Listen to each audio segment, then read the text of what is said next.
Welcome to Diversity Conversations, where we engage in thought-provoking dialogue to identify leadership solutions to today's most challenging conflicts. Stream live each week, Saturday 9:30 a.m. to 11 a.m. Hosted by Diversity, Equity, and Inclusion Strategist and CEOs Eric Ellis and Tommy Lewis. Join us and add your voice to this engaging diversity conversation. Good morning, Greater Cincinnati, Northern Kentucky, the United States, and the world. My name is Eric Ellis, and I'm the president and CEO of Integrity Development Corporation, and I'm joined this morning by my good friend and my brother, Tommy Lewis, president and CEO of Make It Plain Consulting. Good morning, Eric. Good morning, Tommy. How are you? Doing fantastic this morning, doing fantastic.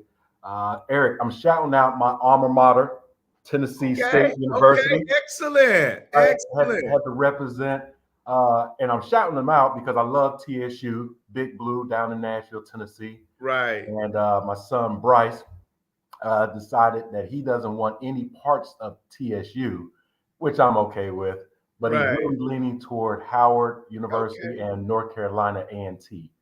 And wanted to shout out Bryce in his pursuits of his own career, his own life, that he can move outside of any shadows that may be casting on him.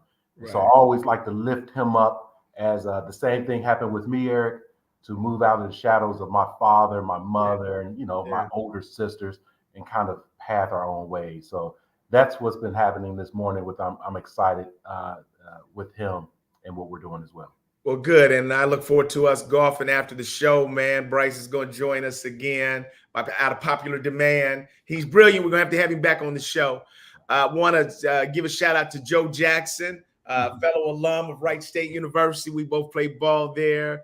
Joe, thank you for joining us from New York, man. Love you, my brother. Appreciate you very much. And Tommy, just a peaceful week, man. Celebrated a couple of new clients that have joined us this week. We're always happy about that. Spent some time doing some music, really trying to get my project wrapped up. So I'm working on that, man, and really just loving the freedom to be able to go down to my studio, man, and just work on music. And my voice is kind of here. When you speak like we do, man, you ain't sure what you got. But just grateful, man. Grateful to spend a lot of time with the family and to help my daughter navigate through some of the challenges of corporate America. And, the word says no weapon formed against you will prosper. Right. And she is experiencing that, and people that oppose you will find themselves no longer there. So man, life is good. You and I are talking about making sure that we make enough time for ourselves and our mental health. I want to say that to our community this morning. Make sure that you make room for your own mental health. There's just so much stress going on in it, Tommy. Not only the work that we do in our city, in our country, in the world, man, there's conflicts everywhere. And people want to encourage you to look out for yourself. Talk about our guest, Tommy, that we have this morning. Oh, absolutely, Eric. And this is a pleasure, personal pleasure, to invite our guests, Joe and Tiffany Kelly. The Kellys are dear friends of mine and my wife, Penny. I will share with you a couple of things before I turn it over to them and we do what we do in conversation. I'll say two things, Eric, live and going across the world. One, in my entire life, I have never seen or met anyone as gracious as Joe Kelly. I mean it. That's big. That's big, Tommy. Eric, engaged with Joe, engaged with Tiffany, been invited to the house. We befriended. His graciousness is not me. I've seen people moving around his home as if it's their house. Right. And Joe's like, yeah, let's just eat, smoke a cigar, have some bourbon, enjoy. And I'm in his house talking to his guests like, get out of there. Right. Get out the stuff. What do you think you're doing? Right. And so I share that because and he would share a little bit about his background. But one time we went to a NFL football tailgate party here in Cincinnati. Mm-hmm. My wife and I, and Joe's moving around, and his beloved wife Tiffany is moving around pretty well. And my wife and I were pretty tired, and Tiffany picked it up a little bit. I think she did. And this woman said, "Well, why don't you just go to the house and lay down?" Mm. Hear me now. Right. I have to shout it out, Eric, and I mean this sincerely. Right. Joe and Tiffany Kelly allowed us to go into their home. They were not there. We went in there, turned on the TV. My wife and I literally went to sleep. We were beat, right? Right. And I will never forget that, Mm-hmm. ever, Right. right? So when the Kellys call Tommy Lewis or Penny Monday, we are running. Mm-hmm. We're running because those small things, right? And Tiffany Kelly is my Scorpio mate, Mm-hmm. right? And we love hard. Now we got pinchers and stingers when you cross, right? We're getting you behind. But what Joe and Tiffany Kelly do, not only as a power couple, not only as business owners, but not only as friends, is phenomenal. I would like to introduce Mr. Joe and Mrs. Tiffany Kelly of Kelly Youth Services. Yeah, and before let me just comment on that before they sort of introduce themselves to our community as well.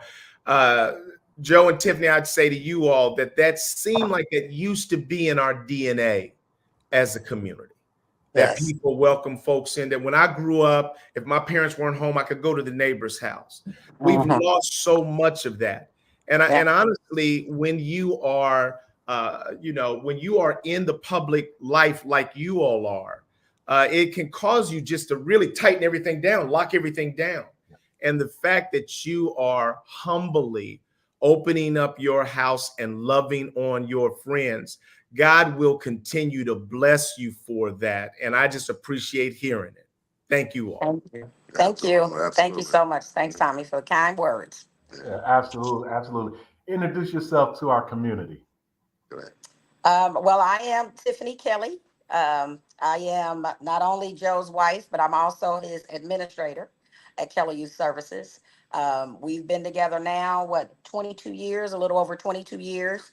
Kelly Youth Services has been around 25 years, so that tells you how long I've been in the picture.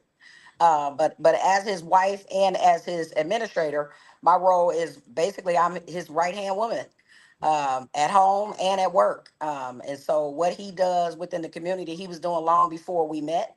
But it feels like I was the perfect fit to come along and just help him out and enhance what he was already doing.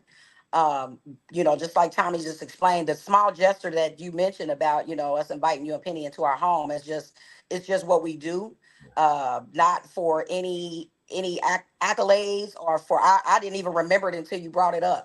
It was just and I kind of think Joe has rubbed off on me a lot because I'm considered the mean one in the relationship. So to hear that I was the one that opened up the home just goes to show that he has rubbed off on me. But I had corporate America in my background. Met Joe, left corporate America about 9 years ago to join him at Kelly Youth Services. And I just took all my skills there and applied them there like I've done for every other employer that I've had. And I thought that it was important because as a teen mom myself, I can see myself in some of our kids. And that's the thing that our kids need right now within this community, especially our kids in foster care. They need to be able to relate. And so that was why it was important for me to drop what I was doing and then come alongside him to, serve our community and, the kids, our foster kids within the greater Cincinnati area as a whole. So, we house foster children that are in the custody of the state. We are licensed to operate in Ohio and we are contracted with all the surrounding counties. In addition, a couple of years ago, we got fully accredited through Council on Accreditation, which now has afforded us to be able to serve kids all around the United States. So we get referrals from everywhere. Our services we provide, our highest level of service is group homes. We also are licensed to provide semi and independent living arrangements for our youth. Joe decided to enhance Kelly Youth Services service offerings with the additional levels of care a few years into operating group homes because he saw where kids would transition from group home into semi and then into the lowest level of care, which is independent living. So this way, our kids come to us in group home and they can stay with us until, they are ready for their permanent housing, they're aged out of the foster care system, or maybe reunified with their families. So I know I've said a mouthful. I will. No, and before we get to Joe, and thank you, that was a great introduction. I'll share with you that we have a number of folks in our community. Those are folks who are following our conversations, diversity conversations. One of which is a Terry Cooley, who's out in Los Angeles. Right. And Joe Kelly's from LA. And so he too is in the same space. And so hopefully he's able to join us this morning where he religiously joins us. And it's a 3-hour difference. So when he joins us, we're like, hey, thanks, T. Cooley. But Joe, wanted to turn it to you. And, where did this idea, where did this passion to really start or launch Kelly Youth Services? And you can go as far back as you want to. Okay. Well, first of all, man, appreciate you guys having me and my wife on this morning. Two distinguished guys that I've always looked up to as long as I have known you guys. So, it's kudos back to you guys as well. So when you talk about, me, community, growing up, our house was a house for everybody. So, I can rarely remember a time when it was just me and my siblings. It would be me, my siblings, blood cousins, me, my siblings, and cousins. We have cousins. That's my cousins. Yeah, And we've right. grown up, so, growing up in South Central Los Angeles, San Fernando Valley, my father, was running a youth organization when I was growing up, and he ran it all the way until he passed last year. And my stepmom Tina's continuing the North Valley Golden Bears Association. So it was ironic. The first time Tiffany met my stepmom Tina, and they're Scorpios, Tommy. So they got to talking. I'm going out the room, right? So they're talking, and after that conversation, Tiffany came out there and she's like, "You are your dad." And that was Pops, man. You're talking about would give the shirt off his back. And a lot of kids in our community couldn't afford to sign up to play football, so on and so forth. Pops would take care of it. Somebody needed, a light bill paid, Pops take care of it. And it wasn't like, Pops had, the means to always do that, but, God always made a way. So it was just in our nature, I have my dad, and I'm a junior, by the way. My dad was one of the first African Americans on Southwest edition of Sports Illustrated in 1958. That's when there's a whole lot going on back there. Right. So he was the first African American at New Mexico State, and because of how well he did, it allowed my Uncle Bob Kelly to go to New Mexico State, but Uncle Bob wind up being a pillar of the community here in Cincinnati. He played 11 years in the NFL as well, and was at Hughes High School for 29 years. And that was that Kelly, taking care of Oh, I students. did not know that. Yeah, I know Mr. Kelly that's well. Oh my yeah, goodness. Every kid that's loved him. Pop's baby bro. That's baby I bro. didn't know that. Yeah, I absolutely, love man. Mr. Kelly. Yeah, man, that's my uncle. And so it wasn't, Wow. it's not something that you think about. It's just a part of me, and we're yin and yang, man, and I am giving, and sometimes to a fault, and she has that balance. I'm a person, hey, you see somebody. And whatever the situation is, my phone is always, from the time I came out of University of Washington, the first round pick of Cincinnati Bengals. It was just, God is good, man. I've always been blessed. I've been raised in a praying family. My grandmother, Hazel Henderson, she born in 1901, was gave her life to Christ in 1919, and started the Church of God in Christ with the Reverend Andre Crouch, the daddy. Oh my God. Yeah, so that was my grandma, and so that's how we grew up. Grew up in the church. Church was every day. Right, Revival. right, You know, right. so that was always in us. It's always instilled in us, and there's times where relationships get rough, business get rough. And Tiff will look at me and say, it's not bothering you, and I'm like, no, because I have faith. God's going to see us through the darkest of our times. I've always, believed that, God has always, laid his hands on me, man. And I've always been blessed and knock on wood, and he's continued to bless me, bless, our kids, bless the organization.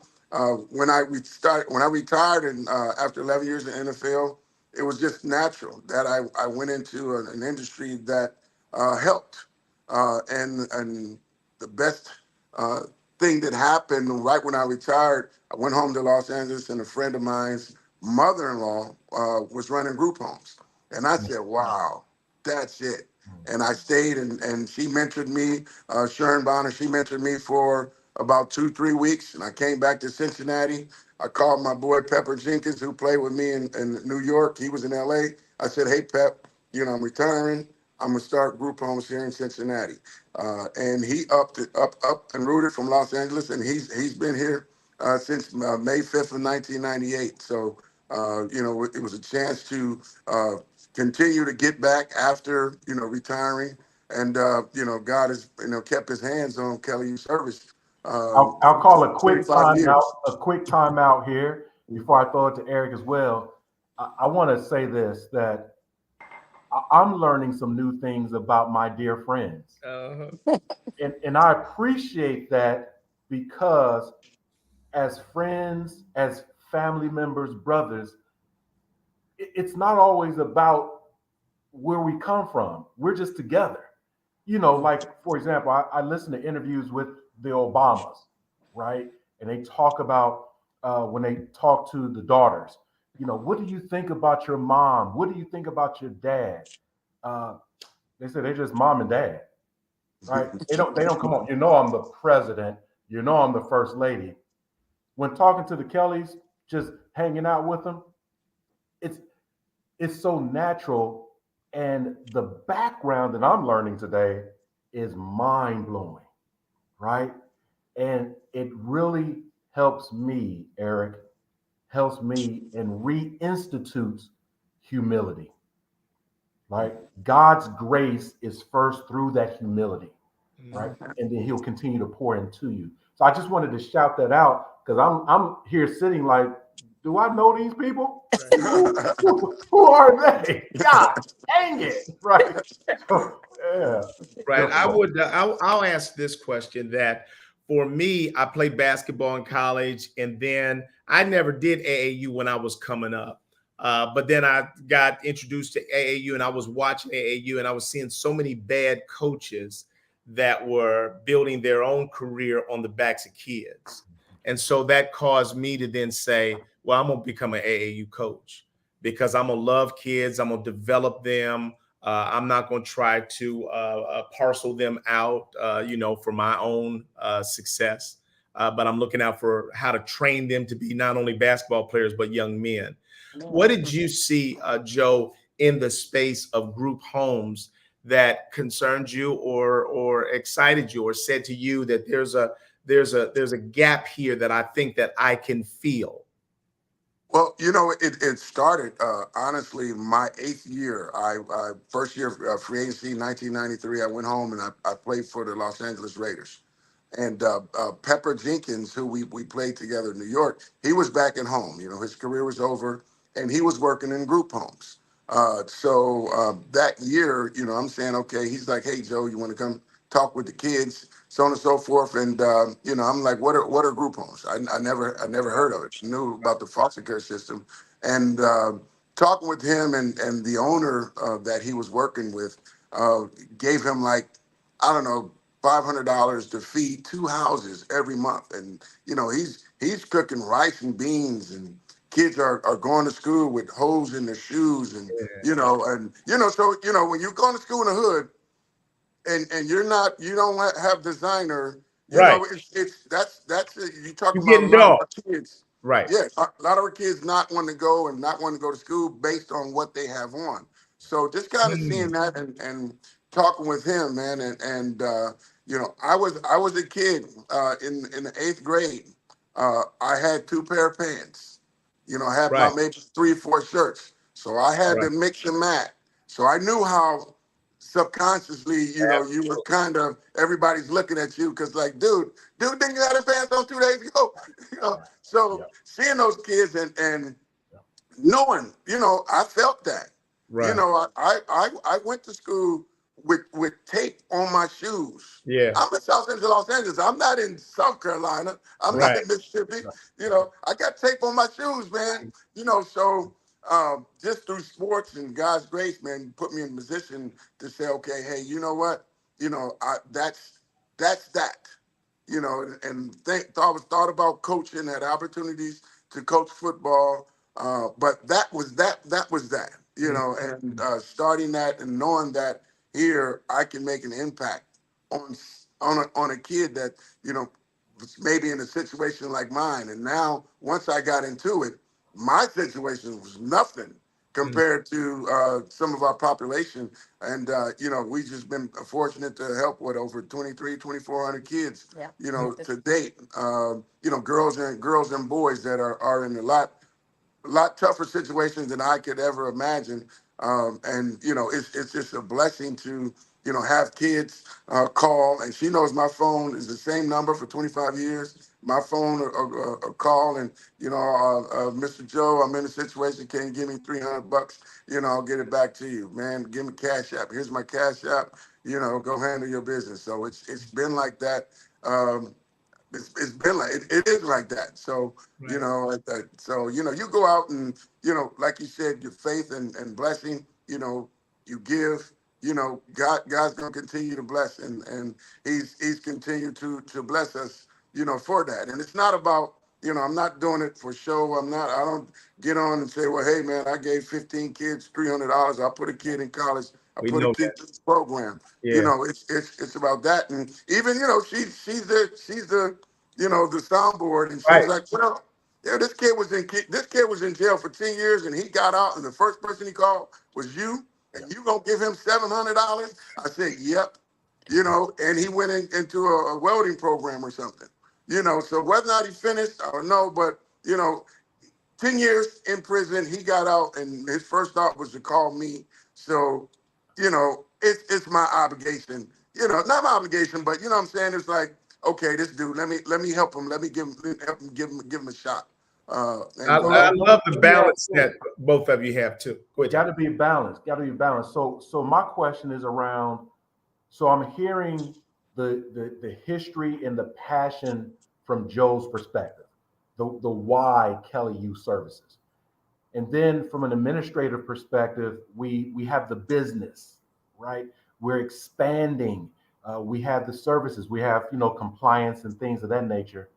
My question is, how do you drive down? How do you move the compassion and the business through your people, because you want to keep this going, and everyone may not have the same compassion for the kids. Everyone may not have the same business savvy as a Tiffany Kelly. So how do you continue to drive the mission and vision of Kelly Youth Services through the people who are providing the service? Training, and more training. Our license make actually, it plain Kentucky, baby. fortunately, in this industry, they require a lot of pre-service and in-service trainings that are very, very industry specific. They're very centered around the laws. As the laws come and go and change, so does our training. In addition to all of our licensing compliance training, we also have expanded our training outside to add some professional development using an organization like Make It Plain.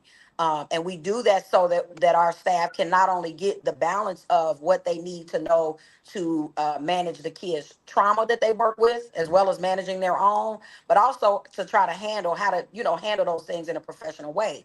So we do a lot of training, but with our interview process and with how we recruit and onboard new hires, we try to focus on people that share our mission, truly share our mission, which we're in the business of taking care of kids. Right. And so at the point in time that we realize a person is not, that's a Right. problem for us. It's That's an right. even bigger problem for him because these kids become a part of our family. They're Yeah. our KYS family.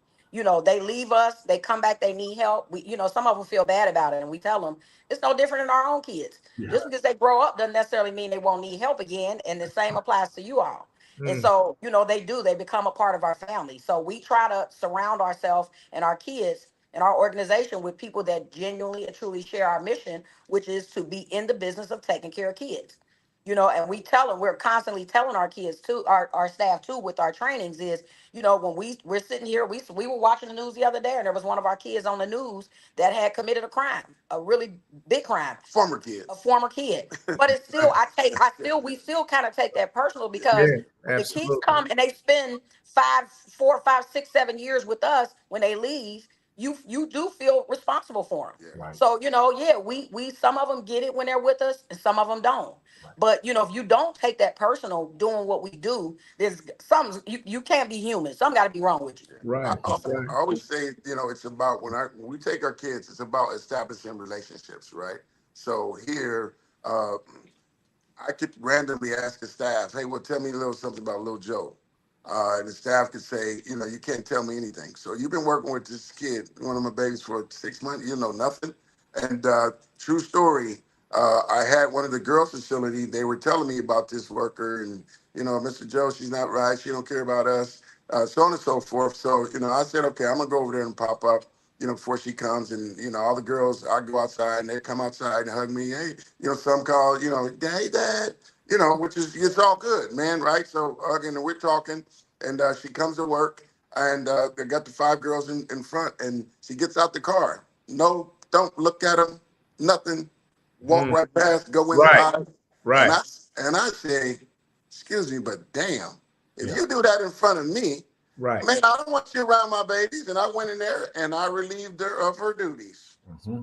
just like that, and because it's at the end of the day, when we decide to take a young lady, young man, I'm saying here, there's somebody in my organization that can get through to the Right. trauma, the abuse, Yeah. and neglect. Right. And I'm saying that we can be successful. We're not always successful, that. But when I take a kid, I'm saying, man, we got a shot. Let's shoot our shot. And we've been successful more than 70% of the time. Their situations are what they are, but I just think everybody deserves a chance. You look at it, and Hamilton County, they know that. This phone rings. 2 o'clock in the morning. Hey, Joe, we got a kid that's living here, sleeping here at the JFS building. Can you do us a favor and take them? So I said, well, give me a little background. I said, okay, let me come get him. I've been in meetings in Montgomery County. I'm not going to take a kid. I'm going to a provider meeting, and they'll come out. Hey, Mr. Kelly, can you come here, please? We got a kid that's sitting in here. Has been in here 3-4 days, and nobody will take him. I go in there. I said, let me talk to him, right? And he has some issues and some mental health issues. And I'm saying, okay, man, come on, man, you going with me? Let's Yeah. go. And that's not one time. She knows it. It's been, year after year after year, and not all of them have always been successful, but I can say Right. that most of them have, in some form. Success and getting them stable and getting them reacclimated to going to school and, thinking about what are they going to do? Because most of them don't have somebody to go back to. Right. So we have to try and prepare them to be on their own and, learn independent living skills and cooking. Well, here's the thing that I want to jump in. I want to jump in with this. Tommy mentioned it earlier. T. Cooley is up from LA, and so he has joined us. He said appropriately, he sounds like me. And so Terry Cooley and I went to college together. We were college roommates at Anderson College. Terry comes from Hamilton, Ohio, 22 brothers and sisters. His mother was a preacher. His father was a deacon. Terry went out to LA and was being a bouncer at some clubs. I mean, he's a tough guy. And but he's the funniest man on planet Earth. Literally, he is the funniest man on planet Earth. And he's got 1,000 stories. But right now, he's a foster parent. And I think he has 4 or 5 boys. He takes the toughest kids to place. The hardest kids to place are the ones that he takes. Yeah. He has done each year. He does a picnic, a barbecue for the Crips and the Bloods, and he brings them together in his home. He has that kind of influence. I'll say one last thing. Terry was across the street and he was watching a guy trying to rob a Kentucky Fried Chicken. Went over there and interrupted the robbery and told him, "Don't call the cops. Put that gun away. What is you doing? Look at the menu. What you want?" That type of thing. Yeah. That's who he is. No weapon. Just went there like that. Yeah. And he wants to do what you all are doing. Yeah. And I'm telling you, he works miracles with young people for 3 reasons. A lot of times the agencies, the social service people think it's because he's big and tough. Yeah. No, it's because of the bigness of his heart. Right. He loves deeply. And he's the funniest man on planet Earth. And he's not afraid. I've been thinking about for a while. I wanted him to get connected with you all because he's trying to follow that pathway that you're on. And I was thinking that you all might be able to do some things to help accelerate him. Absolutely. That's great. Like I said, the lady that started me, Sharon Bonner from LA, and that's where the whole concept came from. Sharon Bonner and her group homes in Los Angeles, and I duplicated it here in Cincinnati. And I brought Pep, who had been in the industry. I didn't know anything about it, so we always pay it forward. Joe has helped multiple people start group homes, successful group homes. There's some still operating today. So he's absolutely paid it forward. A lot of people can't believe that we help other people start group homes and we don't necessarily charge. Well, the reason being is there's over 400,000 kids in the foster care system. There's no competition. Right. That's what Tommy and I said. Yes, there's no competition. So our process, our how we look at it and how we think about it is, if there's more people that we can get in this industry that think like us and that want to truly come in here and be good to these kids and help these kids, then come on, the more the merrier. People see all of the material things that come along with it, not realizing this man played in the NFL for 11 years prior to starting this organization. This is not where he really got started. Right. Doing that afforded him to be able to do what we're doing now. And had he not done that, Kelly Service may not have survived this industry because it's really hard when it comes to the financial aspects of it. Right. So I say all that to say, we have helped multiple people and we'll continue to do that because again, that's where our blessings come from, helping other people and also getting more people into doing this that are not just you got a piece of property sitting over here, you want to drop some kids in. Right. You want to help kids. They're our future. Whether or not some of us believe that they are our future. Right. So there might be some kind of strategic partnership even with you having that LA connection, that might be something too. So I'll just make sure that I get you all connected. But Terry, if you have a question, certainly weigh in. Our community, the rest of you all, if you have questions for this power couple, weigh in. Tommy, I'll say one last thing.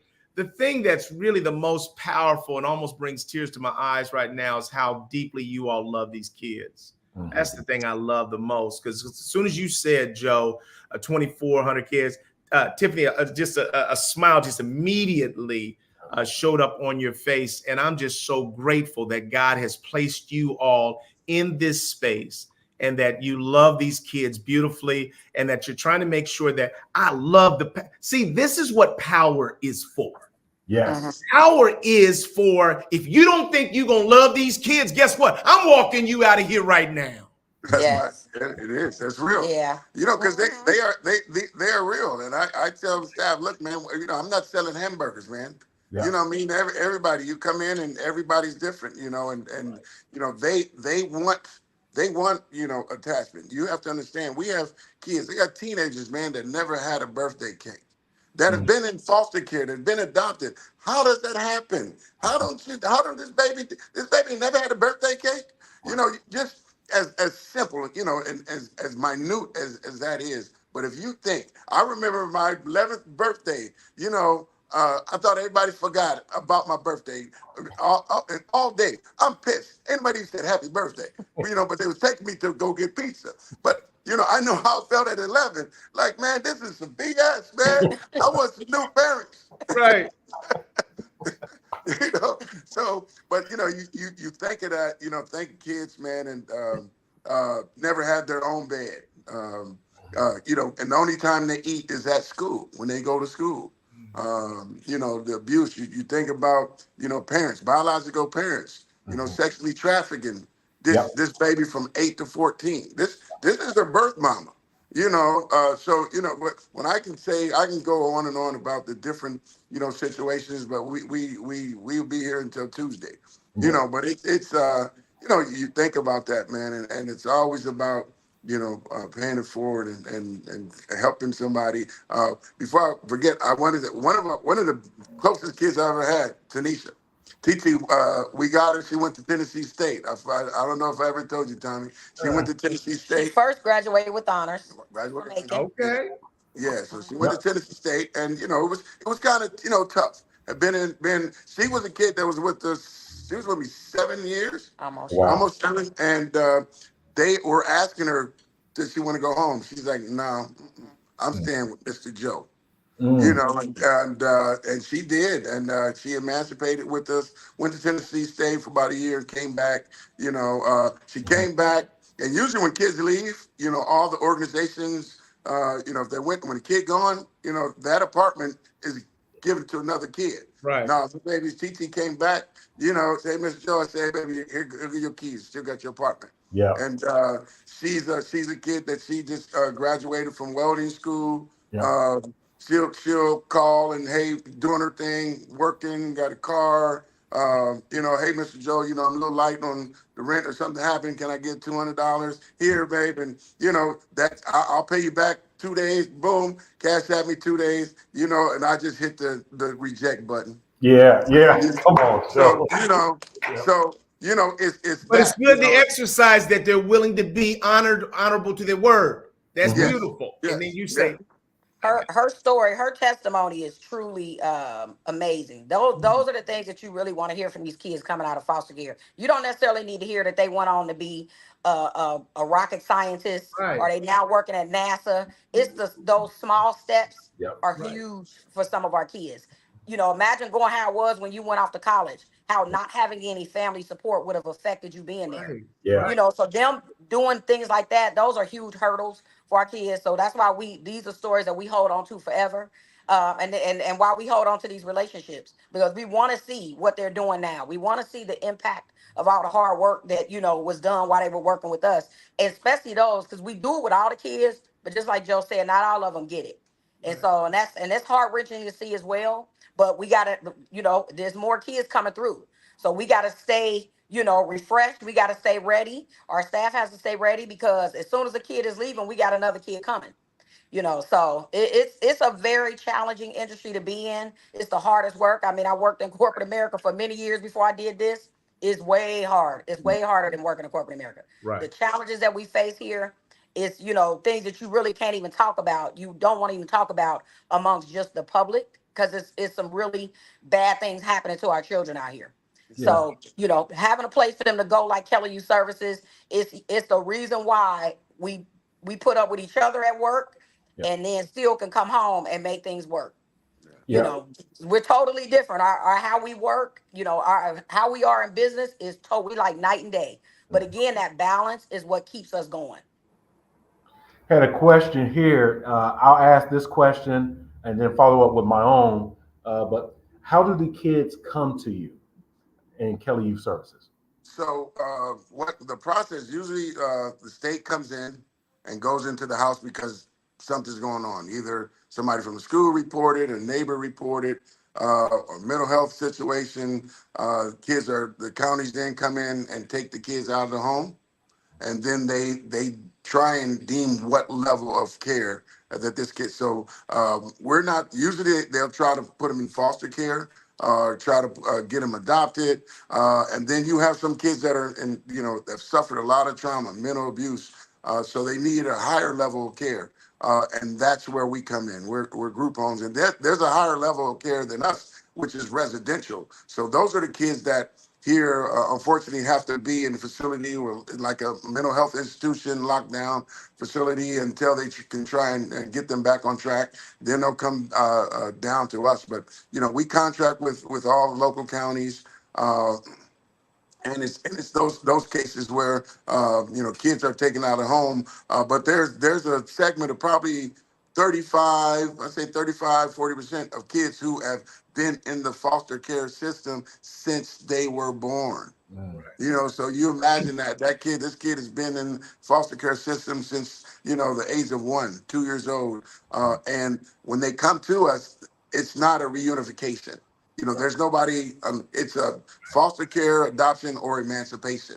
That's how they usually come. That's usually the process of going into homes. Well, to be a little more specific, we get referrals. Yeah. Through the agencies that we have contracts with. They send referrals to providers like us, and then we, once the referral is reviewed internally, then based on the placements that we currently have, and our availability in terms of the beds, then we can determine whether or not we can take that placement. Joe, sometimes him and the staff will have to interview kids before we take them, because you got to take into consideration we already have kids Absolutely. there, so we have to make sure that we can provide that service for this Right. kid based on their needs. Right. They come to us, we provide what's considered individual. That we do what's called a service plan. All of our services are supposed to be individualized, so we're not there just providing the same service for all the kids. And Right. so that's why it's done on a referral basis. Yeah, there was a comment, Eric, that you brought up from Stephanie Moore. She's down in Nashville. And Stephanie says, I worked for ACGC for years at the youth center, had a passion for working with the children and making a difference in their lives. She resides in Nashville, and I've been entertaining the thought of opening group home here.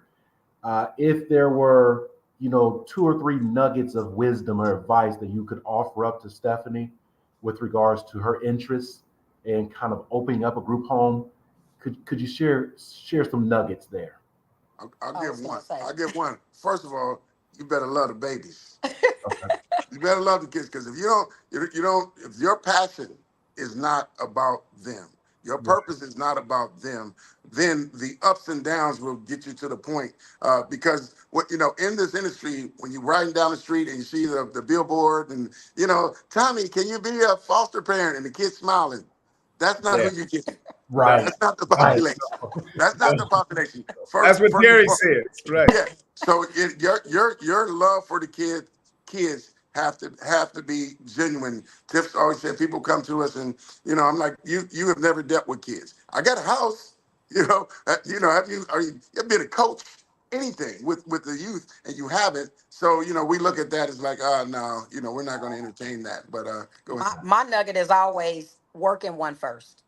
I highly recommend, before you do anything within this industry in terms of becoming a founding an organization like being a group home provider, work at one first. Because whether you work at one now or once you get one open, you're going to need to know what it's like. Yeah. And so that's always the nugget that I give people, is to work at one first and then look into doing it. I always say it's easy to start group homes. What's really hard is keeping them open. Right. So you will have to having a great administrator is key. Yeah. And bringing hiring the people that their purpose is like-minded, but you have to be organized. And that's where the T crosser and the I dotter comes in. And then you have, I'm the passion guy. I'm the kids, that's my relationship. So that yin and yang, and she has a love for the kids. And there's a passion. She understands the population, because it's different. Kids with trauma, kids, mentally, the mental health, the LGBT community. You have the kids from the juvenile court. So pick a lane that you want to. Pregnant teenagers, we have that as well. But there's when we say group home, you can do it all. So that passion, and go for your passion. If you have that passion for kids, you pick a lane. You want to work with kids with trauma. Then that's your segment. Go ahead, because the passion is there. You'll learn Right. the other Right. stuff. Right. Let me ask you this. So, how do you balance this love that you have for all kids, but trying to make the right decision when you're trying to determine if a kid is the right fit for your home? You've got other children that are there. What are some of the factors that you all are thinking through prior to making the decision? Yes, we can take this kid. Well, it's like you said, it's based on the population, the age that we have. If we have a younger population, if we have a kid that has been sexually abused, and we bring them in, and making sure they're rooming with the right type kid. We have some kids that we bring in that are oppositionally defiant, may have done some delinquent stuff. So we can't room that kid with the kid has been in foster care and has suffered so many traumatic events. You may have, I'll look at a referral, and for example, I'll get a referral, and this kid fought the police, right? So I'll call the county. I said, okay, the police got a gun and a taser. So what do you think I'm going to do with them? Right. So my staff doesn't have that. So, you look at it, and we try to, there's a lot of times you get referrals, and you read that referral, and this kid has a plethora of stuff, and you read it, and it's, oh no, I'm not going to do that, because that's on paper. That's Right. on paper. Right. So let's, I'll tell my client support, here, call the county. Let's set up an interview. I'll get the manager at that facility. We'll talk. And a lot of times, I can tell you, we've been more successful with kids when that referral comes. And just to let you know what lane we're in, when that referral comes with that type of referral with kids, there's a lot of things. It only comes to Kelly Youth Service. It has, when you get a kid and the kid's on a billboard, when we get that referral, it's 50 different other providers. Right. Most of our kids, when we get that referral, comes to Kelly Youth Service, and we'll at least interview them and try and see, and if we have to put special things in place, a one-on-one situation, more therapy, so on and so forth. We'll try and fit that kid in, so it doesn't take away or contribute to the negativity of our other population. Right. But Right. one of the things I'm happy to say though is a lot of times we get kids, we're known in the industry for taking kids that most providers won't take. Right. That's just Kelly Youth Service. Right. Ask anybody in Hamilton County. Right. But one of the things I would say is a lot of times we do take a risk with some kids that on paper it may look like it's going to be a challenging Right. case, and sometimes it's not. They come to Right. us and it's a totally different Love, kid than love, what we love, Right. love, Yep. love. They're experiencing love. When somebody Yeah. loves you, you've never experienced that. You are now no longer acting out. Yeah. Yeah. And so we give a lot of kids a chance outside of what we read in a referral when we get it sometimes. So Yeah, and we've been talking about in some instances where our young people are experiencing trauma from a very early age. I would like to also offer up, as we all know, that it can be in any given moment that a family can be turned upside down. Mhm. So we can have two middle class parents with maybe 2.5 children, and something traumatic can happen, the death of the breadwinner or whatever. And then now we are, as a family, grappling with some things, Family. Right. right? Mhm. I bear witness to that, as I've been blessed to be raised in a middle-class family, two hard-working, income-driving parents, and that raised three children. And my eldest sister had a daughter, and she had four babies, fell into some tough times, Right. maybe some mental illness. And all of a sudden, in Cincinnati public schools, there's a promotional video of a young woman who graduated from a school called Woodward High School, and she was the valedictorian. And her story was that for the last 3 to 4 years, she was homeless. It was a big to do in the promotional approach with folks joining Cincinnati Public Schools. I was attending one of these meetings. What? That's my niece. Right. Wow. It was my niece who had been homeless for 4 years.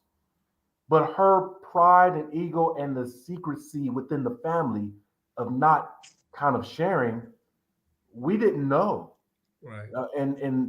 Some moved into foster care and some homes and things like that. Mhm. But I would share with you that from our perspective, particularly my father, he kind of hit the ceiling like family time out, Right. right?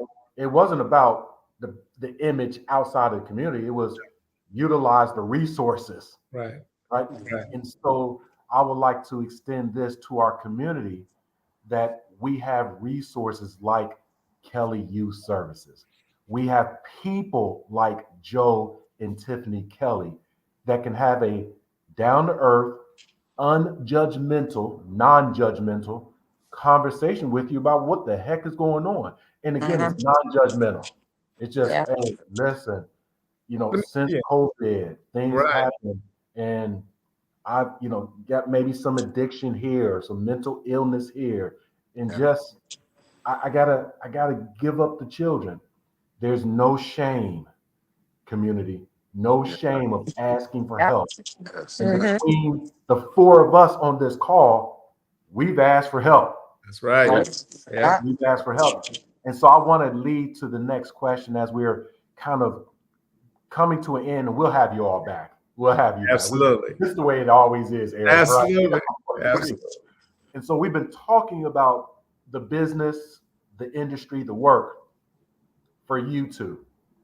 How do you reboot, Yeah. right? I was going. How do you enjoy life either separately as independent people or collectively and together as a power couple?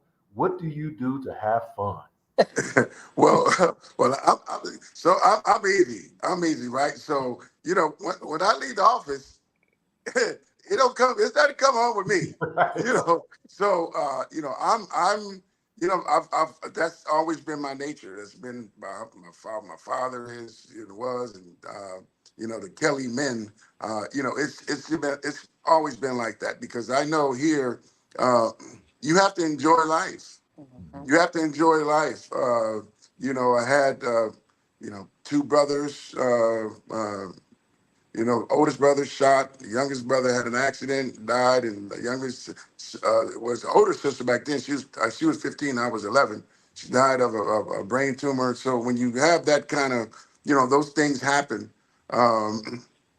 It's always a point where, I'm going to go and despite what we're facing, what crisis, so-called crisis we're facing, I always know we're going to always come. The sun is going to rise from the east. I think the sun's going to rise from the east, whether or not you believe it or not. It's going to rise from the east, and I've always been like that. And I'm not going to say, here, nothing ever bothers me, but I'm, I can just deal with it and I'm able to let it go. I try to teach, hot sauce, the Scorpio. She's And, hilarious though too. Hilarious. oh yeah, Funniest so person I met on planet Earth. yeah. So I'll let her tell her behalf, but we're yin and yang. We're different, so we look at things different. We handle things different, and total opposites on things. And I try to get her to relax because she's a T crosser, she's a I Yeah. dotter, and she can literally be at the office. She's been at the office, man, 2 o'clock in the morning. Right. You know, what are you doing, baby? The dinner's cooked. Yeah. You know, here I'm there, and you know, I'm coming. She come home. I got her food ready. You know, and you know, I've been at home 5 o'clock. You know, football game is on. Got to smoke a cigar. Yeah, enjoying You know, life. yeah. So you know, okay, all right. Like What there time? ain't nothing else to do. She like, Yeah. I where call her is and he? I say, hey, babe, you coming home tonight? I'm doing That's all this. that You left. that's called being self-employed. We all Yeah, know that's right, what's called. right. No, but no, Tommy knows we definitely know how to let go and have a good time. Oh, My yeah. mother told me when I first met Joe 22 years ago that I had met my match. And it took me a while to know what she meant by that. But prior to meeting Joe, I was just like Joe.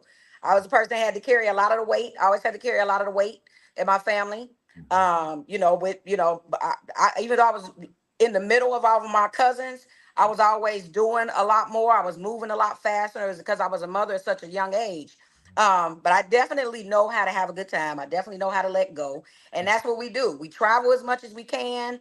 We have fun as much as we can. And we can have fun anywhere. See, that's what people don't understand. It's not about where you are when you have your fun. It's about who you with.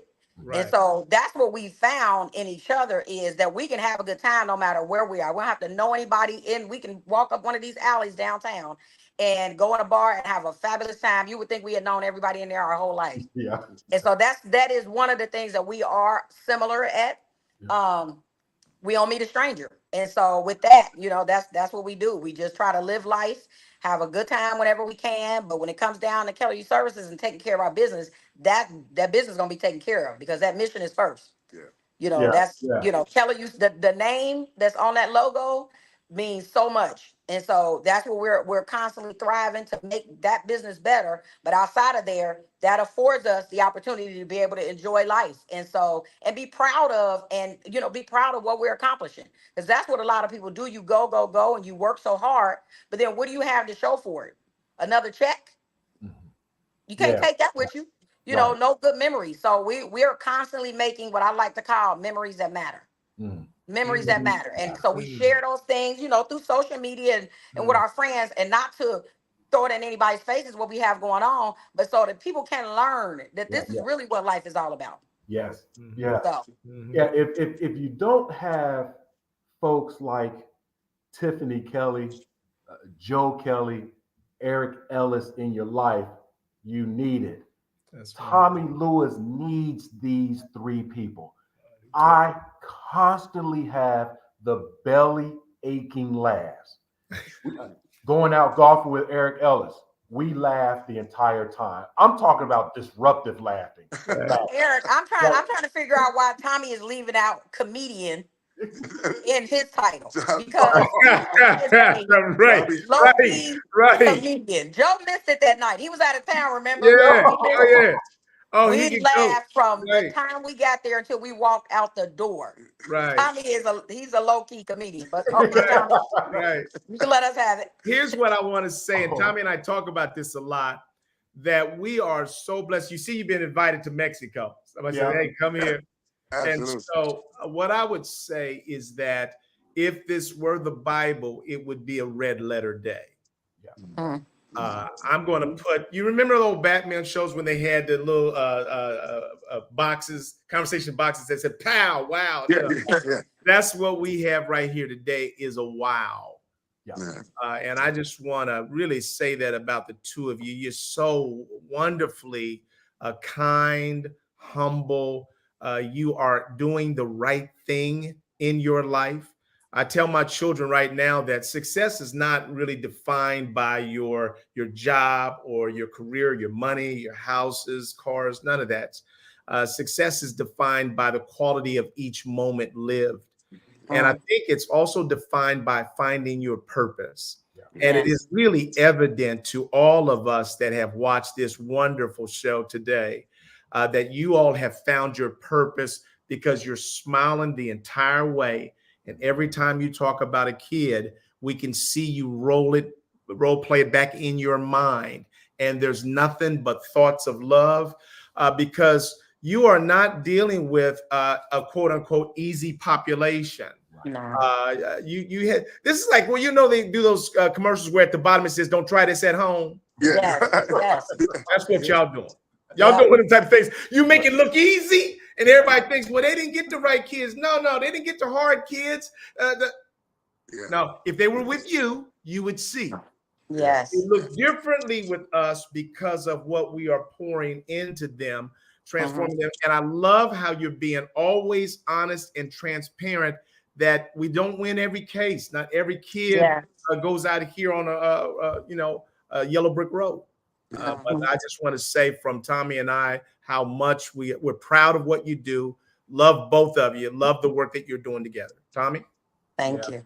As we move to close out, I'd like to again invite our community to take a look at the website, Kelly Youth Services website, right? You'll learn more about Joe Kelly. You'll learn more about Tiffany Kelly and the team.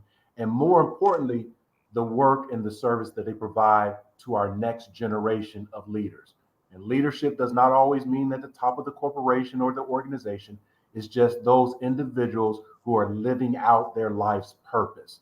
Again, as we come together every Saturday morning to have these diversity conversations, I would like to thank, and Eric would like to thank, Joe and Tiffany Kelly of Kelly Youth Services, the power couple who's living life, loving life, and loving those who need love. Thank you all. We'll see you next week on another edition of Diversity Conversations. Thank you. Until next time. Yeah, appreciate you guys. Appreciate you.